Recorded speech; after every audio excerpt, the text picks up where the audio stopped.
Selanjutnya dari fakta itu hanya satu yang dia cari di toko itu, yaitu pisau.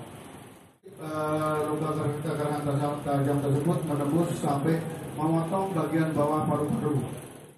Hanya DNA korban.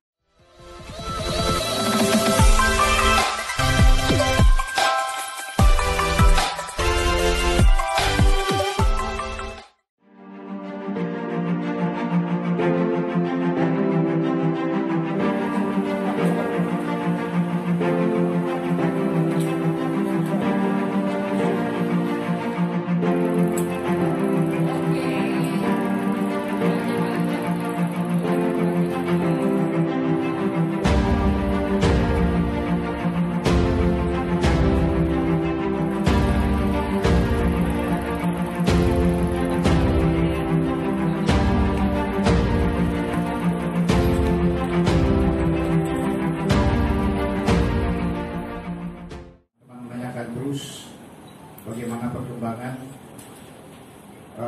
kasus adanya pembunuhan terhadap salah satu pegawai TV nasional agar tidak menimbulkan persepsi dan berbagai macam isu yang berkembang. Hari ini saya akan menyampaikan hasil penyelidikan dan penyidikan terhadap meninggalnya YP di lokasi yang sudah kita ketahui. Ada beberapa analisa yang ingin saya sampaikan pada kegiatan hasil penyelidikan. Yang pertama adalah tentang masalah TKP, hasilnya seperti apa nanti. Kemudian yang kedua adalah hasil dari lapor. Yang ketiga hasil dari kedokteran forensik. Yang keempat nanti akan saya sampaikan hasil analisa CDR. Terus kemudian yang kelima adalah hasil pemeriksaan para saksi. Kita masuk ke yang pertama. Yang pertama adalah tentang hasil temuan di TKP. Saya berikan gambaran sebagai berikut.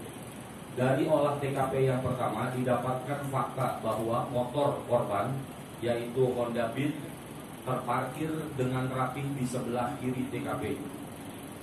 Di sebelah kiri TKP yang kita sebut TKP adalah tempat ditemukannya jenazah. Motor terparkir rapi. Kemudian nanti akan dikaitkan dengan penjelasan daripada saksi bahwa motor pada saat jam 12 malam tanggal 7 Juli malam jam 12 belum ditemukan oleh yang roda. Sudah dilakukan pemeriksaan saksi terhadap yang bersangkutan. Kemudian setelah melakukan roda dan berputar kembali pada pukul 02 dini hari pagi motor ditemukan. Maka perkiraan kejadian adalah di jam 12.00 sampai dengan jam 2 dini hari pagi. Dari motor yang terparkir rapi di sebelah. Perlu saya sampaikan, hasil nanti akan dijelaskan juga oleh lapor. Dari motor sampai ke nyebrang jalan, sampai ke tembok pembatas, sampai dengan ke TKP jenazah ditemukan, tidak ada jajaran darah yang ditemukan. Itu dari TKP tentang masalah parkir motor. Motor dalam kondisi rapi, kunci motor tergantung. Tidak ada luka atau bekas kecelakaan ataupun apapun di dalam motor, masih dalam keadaan mulus. Itu fakta yang pertama. Fakta yang kedua, telah dilakukan pemeriksaan di TKP, tidak ada ceceran darah di tempat lain kecuali di tempat di mana korban jatuh terlumpuh. Kemudian ada puncrakan darah di tembok dekat itu, sedikit sekali. Nanti akan dijelaskan lebih detailnya. Dan kemudian sudah diambil sampel darah itu adalah darah milik korban. Tidak ada ceceran darah kecuali yang ada di badan. Karena terlumpuh maka ada ceceran darah di sana. Nanti akan dijelaskan apa arti itu semuanya dan bagaimana kaitannya dengan penyidikan. Saya lanjut rekan-rekan. Yang ketiga, setelah korban ditemukan, dicek keseluruhan barang milik korban, tidak ada yang hilang. Dari mulai handphone, kemudian dompet, isi tas, kartu identitas, dan semuanya tidak ada yang hilang dan sudah diklarifikasikan kepada pihak keluarga. Tidak ada barang yang hilang milik korban. Kami lanjutkan. Pada saat olah TKP, jenazah dalam keadaan terlumpuh, kemudian dibalik ditemukan pisau, sebilah pisau. Pisau terletak di bawah badan korban. Kalau kita lihat foto yang sudah beredar di rekan-rekan media, foto dari atas korban, tangan korban tidak terlihat. Ini asumsinya tangan korban tertindih di bawah, dan di bawah ada pisau. Penyidik menduga kuat bahwa pisau itulah yang digunakan sebagai alat untuk melukai korban. Satu bila pisau itu ditemukan saat ada di TKP. Nanti ada kaitannya dengan penjelasan berikutnya. Ini yang di TKP dulu ya, nanti berkembang. Kemudian di TKP juga ditemukan rambut. Dari hasil olah TKP berikutnya, rambut ini juga sudah dicek dan ini adalah milik korban. Perlu saya sampaikan kepada rekan-rekan semua, kondisi malam di TKP yang diperkirakan kejadian jam 12 sampai jam 2 tadi kondisinya sepi, Pak. Warung depan, toko-toko warung depan situ juga sudah tutup kurang lebih jam 8 jam 10 sampai jam 10 itu sudah tutup. Sehingga jalan itu sepi, tidak ada CCTV di sana. Kemudian dari olah TKP-nya masih rapi dan tidak ada menunjukkan tanda-tanda perkelahian. Tanda-tanda perkelahian dan juga sudah dilakukan pemeriksaan saksi di sekitar TKP tidak mendengar adanya keributan. Nanti nyambung ke pemeriksaan saksi. Yang kedua, dari olah TKP ditemukan barang-barang tadi, dari motor, helm, semua sampai kepada handphone milik korban sudah ditemukan sampai dengan pisau. Lalu apa yang dilakukan oleh penyidik? Kemudian ini dibawa ke lapor untuk dicek. Adakah sidik jarinya, adakah DNA-nya, kemudian semuanya dicek. Nanti hasil pengecekannya akan disampaikan oleh dari laboratorium forensik. Tetapi kesimpulannya tidak ditemukan sidik jari orang lain atau swab dari orang lain. Untuk menyamakan ini, untuk meyakinkan hal tersebut, maka kepolisian dari Polda dan juga Polres Jakarta Selatan sudah melakukan swab terhadap orang-orang di sekelilingnya. Hasilnya tidak ada yang identik dengan apa yang tertinggal di TKP. Semuanya adalah milik korban. Swab, sidik jari, DNA yang sudah diperiksa oleh lapor, hasilnya semuanya adalah milik korban. Tidak melihat adanya kehadiran orang lain di sana berdasarkan hasil dari lapor. Yang ketiga ini swab semua. Pisau, terhadap pisau itu pun nyata. Pisau adalah yang di ujungnya itu jelas punya DNA-nya adalah DNA punya korban. Artinya pisau itulah yang digunakan. Dari TKP, dari analisa lapor, yakinlah bahwa pisau itulah yang digunakan untuk melukai korban. Hasilnya DNA-nya adalah DNA korban, baik depannya maupun gagahnya. Itu dua analisa TKP dan analisa forensik. Dokternya juga hadir di sini yang melakukan otopsi terhadap korban. Secara singkat dapat saya sampaikan bahwa yang pertama, tidak terdapat luka lain. Tidak terdapat luka lain kecuali luka di dada dan di leher. Kecuali luka di dada dan di leher, tidak ada luka lain, baik lecet maupun akibat benturan benda tumpul. Nanti dijelaskan oleh dokter. Kemudian jenazah yang diperiksa hasilnya diperkirakan meninggal 2 atau 3 hari sebelum pemeriksaan. Pemeriksaan dilakukan pada tanggal 10 setelah korban ditemukan, dan kemudian analisa motor ditemukan itu tanggal 7 atau malam atau dini hari jam tanggal 8, 2 atau 3 hari, kurang lebih nyambung dengan hasil pemeriksaan forensik dengan pemeriksaan di TKP. Rekan-rekan sekalian, kemudian kami sampaikan bukti pendukung yang lain. Yang pertama, setelah korban tidak ada TKP, tidak ada sidik jari, tidak ada swab lain, barang tidak ada yang hilang, motor tidak hilang, semuanya tidak hilang. Kemudian posisi korban seperti itu, hasil lapornya seperti itu, hasil kedokteran forensik yang tadi sudah saya sampaikan. Lalu kita bertanya, bagaimana dengan pisau, dari mana datangnya pisau itu? Pisau adalah alat yang diduga kuat untuk melukai. Dari mana datangnya pisau ini? Kemudian kita masuk kepada bukti pendukung. Yang pertama adalah CCTV di Edge Hardware yang ada di Lengkuas. Pisau tersebut memiliki merek khas khusus. Kemudian penyidik melakukan penelusuran dari mana datangnya pisau ini. Yang menjual hanya toko itu. Hanya toko itu. Ini Setelah itu sebentar ini kami tampilkan screenshot saja hasil daripada CCTV yang ada di AS Hardware. Mungkin ini bisa kami ceritakan sebagai berikut. Pada pukul kurang lebih jam 14.20, 14.21, saya masuk dulu ya, balik dulu supaya nggak bingung. Ke pisau dari mana? Datangnya punya merek khusus, adanya di AS Hardware. Kemudian dilakukan pemeriksaan. Ada berapa banyak pisau yang laku jenis ini? 1 minggu terakhir hasil pemeriksaan hanya 1 pisau yang laku transaksinya. Kapan itu? Beberapa hari yang lalu. Kemudian melakukan CCTV. Dicek CCTV-nya, kemudian didapatkan fakta bahwa yang membeli pisau itu adalah korban sendiri. CCTV-nya ada, bisa dilihat. Ini sebagai contoh saja kami ambilkan bukti pendukung. Nah, tahan dulu lah, foto-foto dulu. Yang ini korbannya. Perlu kami sampaikan, pada saat membeli pisau tersebut, orang tersebut tertangkap di CCTV dan pakaian yang digunakan semuanya ada sama dengan yang ada pada saat jenazah ditemukan.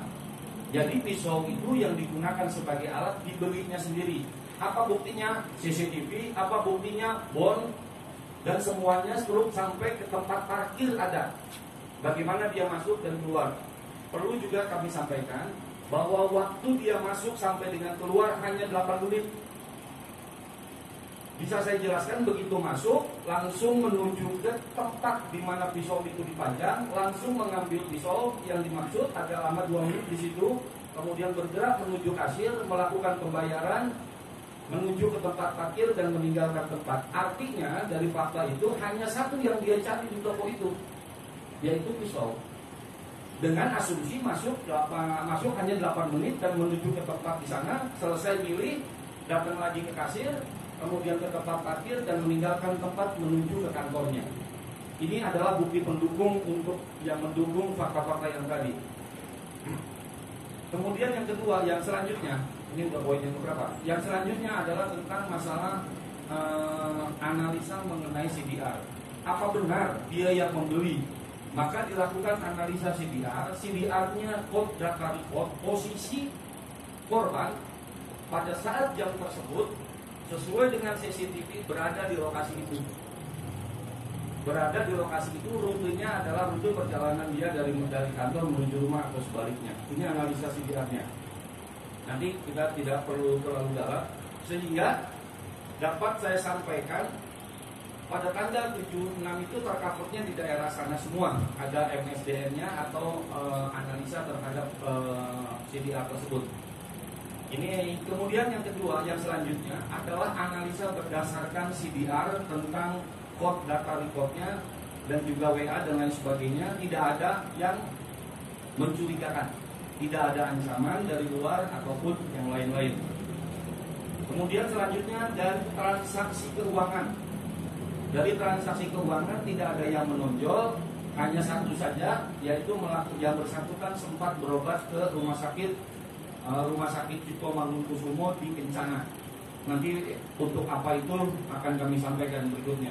Tetapi dari analisa keuangan, dia memiliki dua di BCA, satu di Mandiri. Ketiganya tidak ada menunjukkan transaksi yang mencurigakan. Handphonenya juga tidak ada ancaman yang mencurigakan atau yang lain-lain. Rekan-rekan sekalian, itu adalah gambaran apa yang terjadi dari TKP sampai dengan yang bersangkutan meninggal dunia.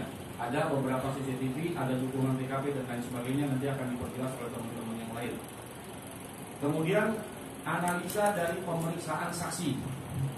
Rekan-rekan sekalian, saksi yang tadi sudah disampaikan oleh Pak Kabid Humas ada 34. Di antara mereka ada yang berulang dilakukan pemeriksaan secara terus-menerus, baik oleh Polsek, oleh Polres Jakarta Selatan maupun oleh Polda sendiri. Sehingga disimpulkan bahwa yang pertama,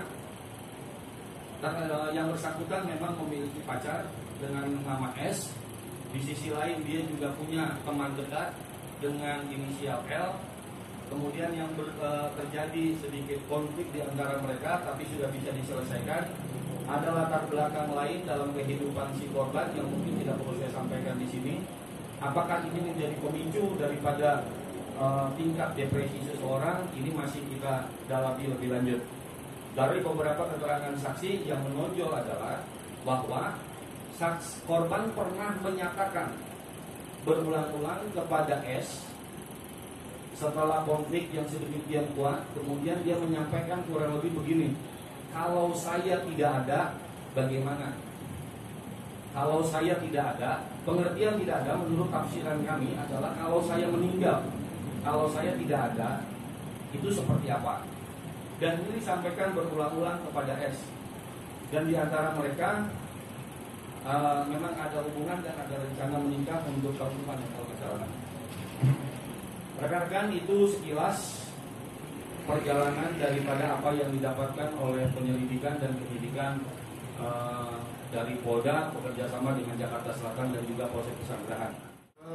Dari kami bisa saya sampaikan bahwa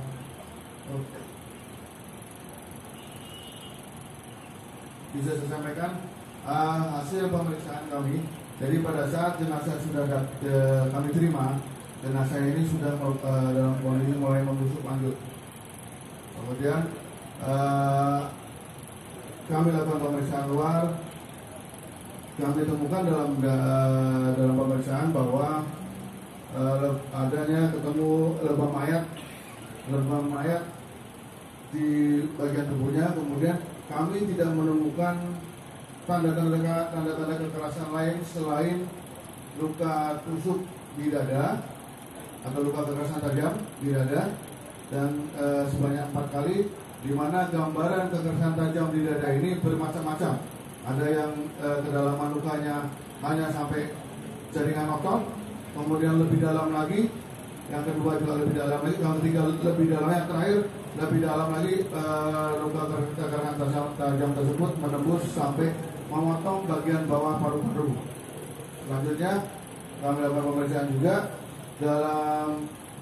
di leher. Kami juga menemukan kekerasan tajam di leher yang memotong tenggorokan, tapi tidak memotong pembuluh darah utama balik dan pembuluh darah utama leher.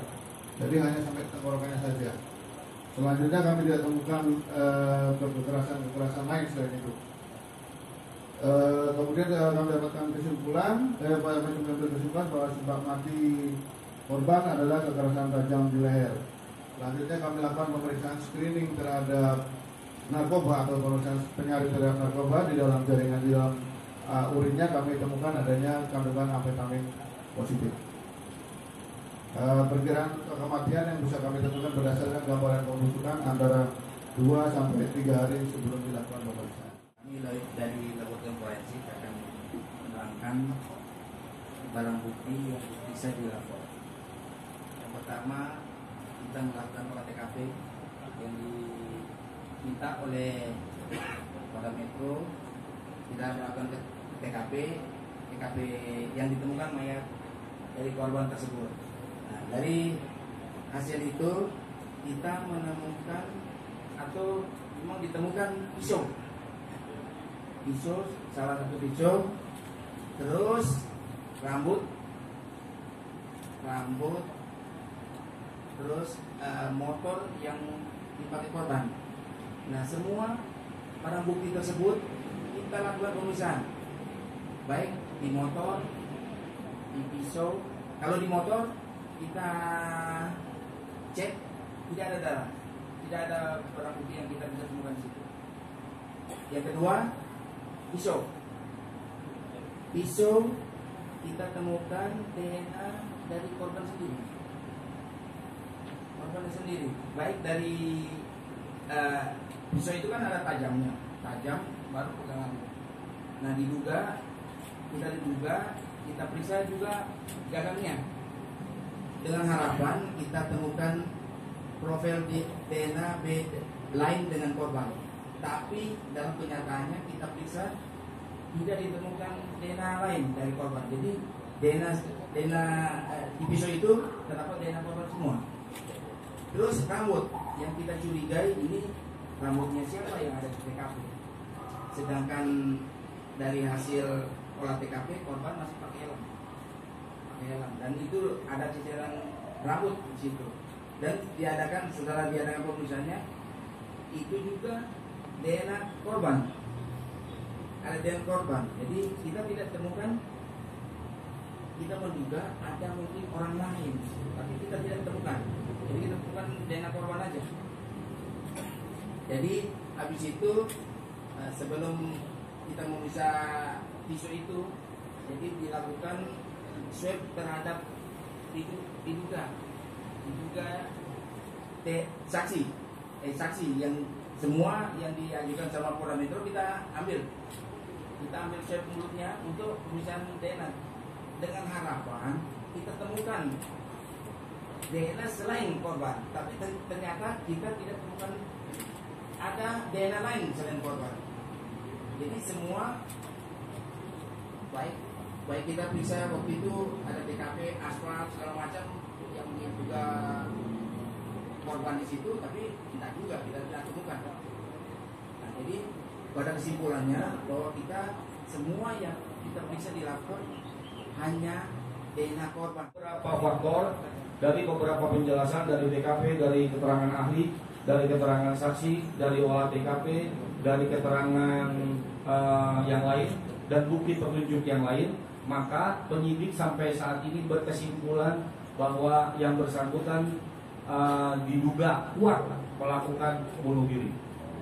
Lalu bagaimana? Apakah ini perkara ini? Tidak, kami tetap membuka diri kalau memang ada informasi dan lain sebagainya. Tetapi fakta yang kami himpun dari pemeriksaan di TKP, dari olah TKP, dari pemeriksaan saksi, dari keterangan ahli, dari bukti pendukung, dan juga dokumen-dokumen yang lain, maka kami berkesimpulan diduga kuat, bahasanya ya, diduga kuat yang bersangkutan melakukan bunuh diri.